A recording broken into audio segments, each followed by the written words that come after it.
लाभांश नीति। आज मैं आपको इसके बारे में कुछ बताने जा रही हूँ। तो रियल में जो लाभांश नीति है वो दो शब्दों से लेकर के बनी है। पहला है लाभांश और दूसरा है नीति। जब हम इन दोनों को लाभांश नीति को देखना चाहते हैं तो पहले दोनों शब्दों को हमें अलग अलग देखना पड़ेगा कि रियल में लाभांश से क्या मतलब होता है। तो लाभांश का अर्थ होता है विभाजन योग्य लाभों का वह भाग जो प्रत्येक अंशधारी को उसके अंशों के अनुपात में मिलता है। कि जो भी कंपनी में हमारे जो भी डिवाइजेबल जो प्रॉफिट्स होते हैं उन प्रॉफिट्स का वो पार्ट जो हर शेयर होल्डर को अपने शेयर के जो है जिस प्रोपोर्शंस में उसके पास शेयर है एटलीस्ट उसी प्रोपोर्शंस में मिलता है, उसको हम लाभांश कहते हैं। नीति या पॉलिसी मीन्स जो होता है इसको डिस्ट्रीब्यूट करने के लिए फर्म के थ्रू कंपनीज के थ्रू जो पॉलिसीज प्रिपेयर की जाती है उस पॉलिसी को हम जो है डिविडेंड पॉलिसी के नाम से जानते हैं। तो लाभांश का अर्थ होता है विभाजन योग्य लाभों का वह भाग जो प्रत्येक अंशधारी को उसके द्वारा धारित अंशों के अनुपात में वितरित किया जाता है या प्राप्त होता है। तो जो शेयर आपके पास हैं उसी शेयर के प्रोपोर्शंस में आपको जो पार्ट प्रॉफिट का मिलता है उसको हम डिविडेंड के नाम से जानते हैं। और जो हमारा कंपनी एक्ट है 1956 उसकी जो सेक्शन है 394 उस 394 के सारे प्रोविजन को फॉलो करते हुए जो है लाभांश वितरित किया जाता है। उसकी व्यवस्थाओं को ध्यान में रखते हुए जो है हम लाभों का जो है विभाजन करते हैं और इसमें से हम आयकर को घटा दिया जाता है। इनकम टैक्स जो होता है जो भी आपकी नेट इनकम होती है उसमें से इनकम टैक्स को जो है लेस कर दिया जाता है, उसके बाद बांटा जाता है। और धारा 205 के अनुसार डेप्रिसिएशन भी इसमें से लेस कर दिया जाता है। उसके बाद जो बचता है एटलीस्ट वही डिविडेंड होता है। अब कुल अर्जनों में से समस्त व्यय घटा दिया जाता है। सबसे पहले हमारे को जितनी भी अर्निंग होती है जितनी भी रिटर्न होती है उस रिटर्न में से जो हम है टोटल एक्सपेंडिचर को सबसे पहले घटा देते हैं और डिफरेंट टाइप्स के जो हमारे प्रोविजंस होते हैं जो हमें फंड प्रिपेयर करने पड़ते हैं उन फंड में मनी ट्रांसफर कर दी जाती है, टैक्स पे कर दिया जाता है। और उसके बाद जो भी हमारे फेयर प्रोविजन है उन फेयर प्रोविजन में जो भी जितना भी ट्रांसफर करने के बाद जो सरप्लस अमाउंट बचती है एटलीस्ट वो डिविडेंड कहलाती है, उसको हम लाभांश के नाम से जानते हैं। तो वापस समझ लो टोटल जितनी भी अर्निंग होती है उस टोटल अर्निंग में से सारे जितने भी एक्सपेंडिचर हैं वो एक्सपेंडिचर को घटा दिया जाता है। डिफरेंट टाइप्स के फंड में ट्रांसफर करने होते हैं फंड में ट्रांसफर कर दिया जाता है। जो भी प्रोविजन के अकॉर्डिंग फंड में ट्रांसफर करना हो वो टैक्स को पे कर दिया जाता है। जो भी टैक्स जो है उस पर लग रहा है कंपनी पे, उसके बाद जो सरप्लस बचता है एटलीस्ट उसका एक पार्ट जो है वो लाभांश कहलाता है। तो ये हो गया आपका लाभांश का। अब रियल में लाभांश किस प्रकार से दिया जा सकता है। तो सबसे पहला लाभांश का प्रकार होता है नगद लाभांश, कैश की फॉर्म में दिया जाता है। जिन फर्मों में लिक्विडिटी बेटर होती है अच्छी होती है वो फर्म क्या करती है कैश में प्रॉफिट को डिस्ट्रीब्यूट करना है, डिविडेंड को डिस्ट्रीब्यूट करना ज़्यादा फायदेमंद समझती है। तो जहां पर कंपनी में लाभों को नगद रूप में दे दिया जाता हो, जैसे मैंने जितने शेयर परचेज करे हैं जो भी कंपनी का है मेरे शेयर के अकॉर्डिंग डिविडेंड का चेक मेरे नाम आ जाता है, उस चेक को मैं मेरे खाते में डिपॉजिट करवा देती हूँ तो वो कहलाता है नगद लाभांश। उसके बाद आता है स्कंद लाभांश। स्कंद लाभांश का जो दूसरा नाम है वो होता है बोनस शेयर। हमारे को डिविडेंड के बदले में कंपनी कुछ बोनस शेयर दे देती है। इसमें क्या होता है कि कंपनी जो भी हमारी अर्निंग हुई है जो भी प्रॉफिट हुआ है एटलीस्ट उसको वापस संचित कोषों में ट्रांसफर कर देती है, एक रिजर्व फंड में उस अमाउंट को ट्रांसफर कर देती है और लाभों का कैपिटलाइजेशन कर लिया जाता है। लाभों का क्या कर लिया जाता है कैपिटलाइजेशन कर लिया जाता है जिसको रिटर्न अर्निंग बोलते हैं, वापस प्रतिधारित कर लिया जाता है। व्यवसाय में उन लाभों को वापस विनियोग कर दिया जाता है। तो ऐसी कंडीशन में कंपनी क्या करती है डिविडेंड के बदले में कुछ बोनस शेयर इश्यू कर देती है और वो बोनस शेयर होल्डर को जो है वो बांट दिए जाते हैं। ताकि इसमें क्या होता है कि जिनकी तरह स्थिति ठीक नहीं होती है वो कंपनियां प्राय ऐसा करती है कि लिक्विडिटी बेटर नहीं है मेंटेन नहीं है अभी तो फर्म बोनस शेयर डिस्ट्रीब्यूट कर देती है। उसके बाद है बंद पत्र के रूप में। कभी कभी डिविडेंड जो होता है वो कंपनी क्या करती है बॉन्ड के रूप में और डिबेंचर के रूप में देती है कि अभी कैश में नहीं दे करके और फ्यूचर की किसी डेट का आपको बॉन्ड दे दिया जाए और डिबेंचर दे दिया जाए। तो ये भी प्रॉफिट का एक रूप होता है। ये एक लॉन्ग टर्म के लिए होता है। इसमें क्या होता है आपको लॉन्ग टर्म के डिबेंचर और शेयर डिबेंचर और बॉन्ड दे दिए जाते हैं तब जाकर के होगा। तो यहाँ पर आपको प्रॉफिट डिविडेंड का डिस्ट्रीब्यूट अभी एट अ टाइम नहीं करना, फ्यूचर की किसी डेट पर जाकर के करना होता। तो लाभांश का वितरण अभी नहीं कर करके भविष्य में किसी तिथि पर लाभांश का वितरित कर दिया जाता है। उसके बाद होता है संपत्ति लाभांश।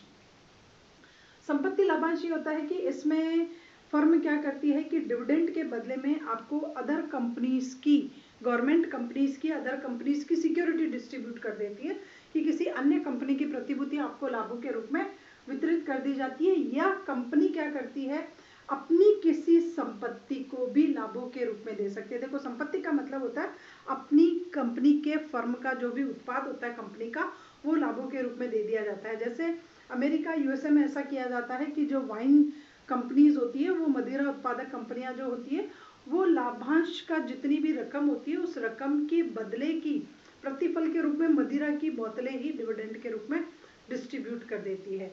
तो जैसे आप कपड़ा व्यवसायी हो तो डिविडेंड ना देके कपड़ा डिस्ट्रीब्यूट कर दो, आप आयरन हो तो आयरन, गोल्ड हो तो गोल्ड। ऐसा वैसे बहुत कम कंपनियां ऐसा करती है, इंडिया में प्राय ऐसा नहीं किया जाता है। तो मदिरा उत्पादक जो कंपनी होती है, वो मदिरा की बोतलें जो होती है वो लाभांश के बदले में डाल दी जाती है। उसके बाद होता है इंटरिम डिविडेंड, अंतरिम लाभांश, कि कभी कभी फर्म को ऐसा लगता है कि उसकी अपेक्षा से अधिक लाभांश हुआ है, तो वर्ष के अंत में लाभांश न दे करके पहले ही किसी एक डेट पर बीच में लाभांश दे दिया जाता है, तो उसको हम अंतरिम लाभांश कहते हैं। ऐसा तब दिया जाता है जब कंपनी के लाभ बहुत अधिक मात्रा में हो रहे हो, पर्याप्त मात्रा में लाभ हो रहे हो, तो वर्ष समाप्ति से पहले ही ऐसे लाभांश जो है वो दे दिए जाते हैं, उनको हम अंतरिम लाभांश कहते हैं। नियमित लाभांश होता है जो एक सर्टेन डेट से सर्टेन टाइम पर और सर्टेन डेट को डिस्ट्रीब्यूट किया जाता है। उसमें प्राय जो डिस्ट्रीब्यूशन की रेट होती है वो एक एवरेज रेट होती है कि 6% ही चलेगी, फिर 7%, तो ऐसा होता है, वो कहलाता है रेगुलर डिविडेंड। उसके बाद कहलाता है वैकल्पिक लाभांश। वैकल्पिक लाभांश में आपके पास ऑप्शन होता है कि आपको अभी लाभांश नगद के रूप में नहीं चाह करके किसी और विकल्प में चाहिए, तो ऑप्शन में आपके पास बॉन्ड होता है, डिबेंचर होता है, बोनस शेयर होता है। तो आपको जब ऐसा ऑप्शन दिया जाता है तो उसको हम कहते हैं वैकल्पिक लाभांश। और समापन लाभांश वो होता है कि जब कंपनी वाइंड अप हो रही हो, अपना काम समाप्त कर रही हो, बंद होने वाली हो, उस वक्त के जो लाभांश दिए जाते हैं वो कहलाते हैं समापन लाभांश। तो ये थे लाभांश के प्रकार। अब आता है लाभांश नीति। तो लाभांश नीति से हमारा क्या तात्पर्य है?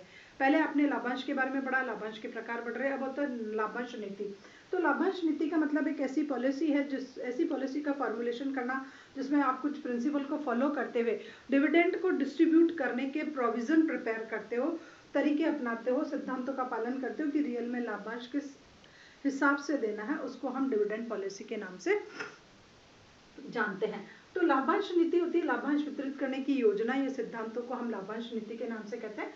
लाभांश नीति के आवश्यक तत्व क्या है, कि ऐसे कौन कौन से फैक्टर है जो हर कंपनी की डिविडेंड पॉलिसी में अवेलेबल होना जरूरी है, कि यह एक अच्छी डिविडेंड पॉलिसी के क्या गुण होने चाहिए, क्या उसकी मेरिट्स होनी चाहिए। तो उसमें सबसे पहला है स्थायित्व, स्टेबिलिटी होनी चाहिए। आपके लाभांश की दर में एक स्थिरता होनी चाहिए कि कम से कम फ्लक्चुएशन आए, अप्स एंड डाउन्स नहीं हो, एकदम हाई और एकदम स्लो रेट है आपके डिविडेंड की, वो नहीं होनी चाहिए। एक मध्यम दर से आप प्रति वर्ष लाभांश का वितरित करो, ये गुण आपकी लाभांश नीति में होना चाहिए। उसके बाद होती है लाभांश दरों में क्रमशः वृद्धि, कि एक जो डिविडेंड की रेट को आप जो इंक्रीज कर रहे हो तो वो स्लोली एंड स्लोली होना चाहिए, धीरे धीरे। जैसे पहले 2 साल 6% दिया, फिर 7% दिया, फिर 8% किया आपने, तो क्रमशः वृद्धि होनी चाहिए, जिससे शेयर होल्डर भी सेटिस्फाई रहते हैं और आपको कंपनी भी इजी गोइंग जो है वो मिल जाती हो। उसके बाद है लाभांश का नगद में वितरण। जहां तक हो सके डिविडेंड को डिस्ट्रीब्यूट करने के लिए कैश में डिस्ट्रीब्यूट करना चाहिए, क्योंकि अगर कैश में डिविडेंड को डिस्ट्रीब्यूट किया जाता है तो लोग ज़्यादा सेटिस्फाई होते हैं और आपकी जो है मार्केट प्राइस जो हो सकता है इट में भी पॉसिबल आपके शेयर में बढ़ जाए, क्योंकि नगद में वितरण का जो तरीका है वो सबसे ज़्यादा शेयर होल्डर के थ्रू पसंद किया जाता है।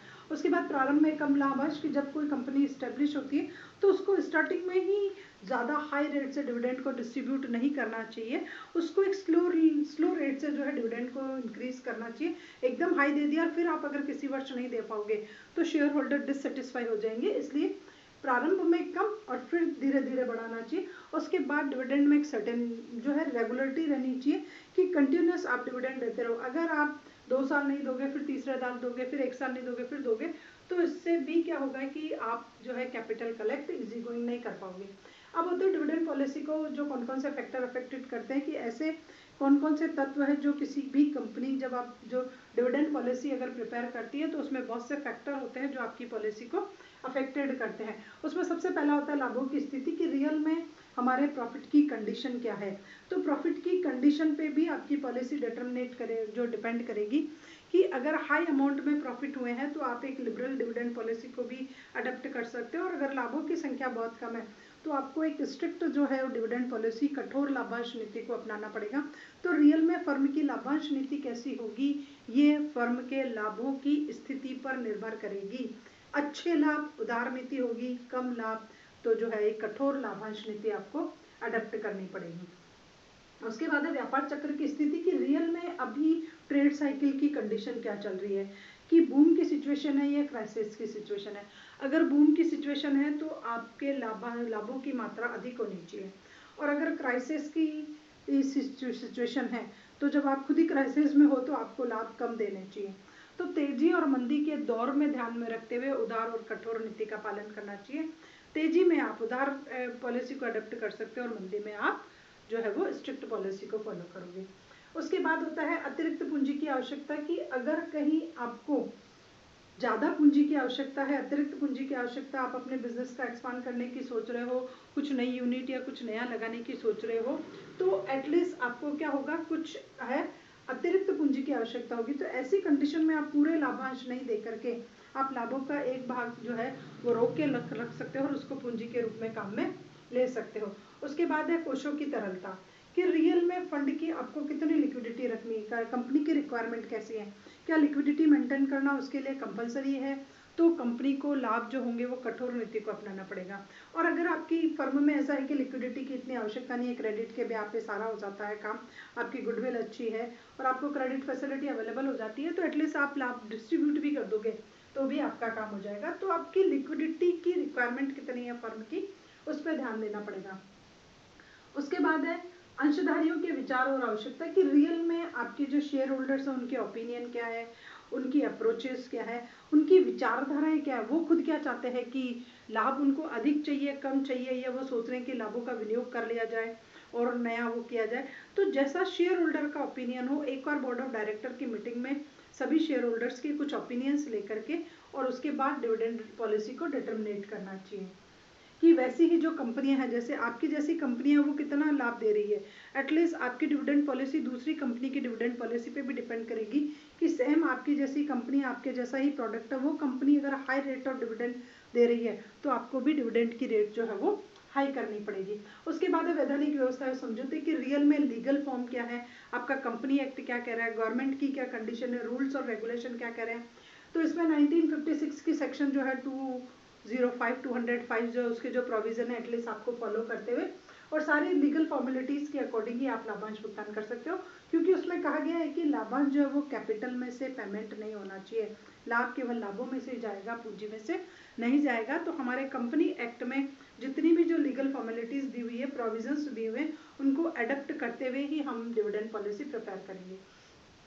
उसके बाद हमारी पुरानी लाभांश नीतियाँ क्या कह रही है, क्योंकि पास्ट से भी हमें बहुत कुछ एक्सपीरियंस हो चुका है, तो पास्ट के एक्सपीरियंस पे भी प्रेजेंट डिविडेंड पॉलिसी डिपेंड करेगी।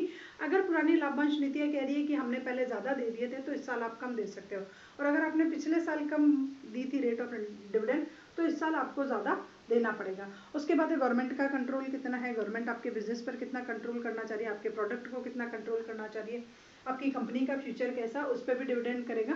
तो गवर्नमेंट के भी जो है इनकम टैक्स का क्या है, प्रोविजन क्या चल रहे हैं, आप टैक्स दे रहे हो, डेप्रिसिएशन का क्या अडॉप्ट कर रखा है। उसके बाद गवर्नमेंट ने जो आपका कंपनी एक्ट है एटलीस्ट उसके अकॉर्डिंग क्या प्रोविजन है, तो आपको सरकार के सारे नियमों को पालन करते हुए अगर गवर्नमेंट ने उससे एक्सेस में देने के लिए बाउंडेशन लगा रखी है तो आप उसको फॉलो करोगे। उसके बाद है कराधान नीति की, अगर आपकी टैक्सेशन पॉलिसी क्या क्या कह रही है टैक्सेशन पॉलिसी, तो उस पॉलिसी पे भी डिपेंड करता है कि आप किस स्टाइल से डिविडेंड डिस्ट्रीब्यूट करोगे, क्योंकि गवर्नमेंट क्या करती है, जो कंपनियां अपने डिविडेंड को रिटर्न अर्निंग कर लेती है, वापस विनियोजित कर लेती है, एटलीस्ट उनको टैक्स में कुछ परसेंट की रिलैक्सेशन दी जाती है, तो आपको उनको भी ध्यान में रखना पड़ेगा। उसके बाद स्थायित्व का ढांचा, कि आपका एटलीस्ट आपकी फर्म और आपकी ये स्टेबिलिटी, उसका स्टेबलाइजेशन किस स्टाइल से, वो किस बेस पर स्टेब्लिश्ड है। जैसे शेयर होल्डर कम है तो आप जो है स्ट्रिक्ट पॉलिसी को अडॉप्ट कर सकते हो, पर शेयर होल्डर ज़्यादा है तो फिर आपको डिविडेंड डिस्ट्रीब्यूट करना ही पड़ेगा, क्योंकि कम को समझाना आसान होता है, बहुत ज़्यादा शेयर होल्डर्स को समझाना आसान नहीं होता है।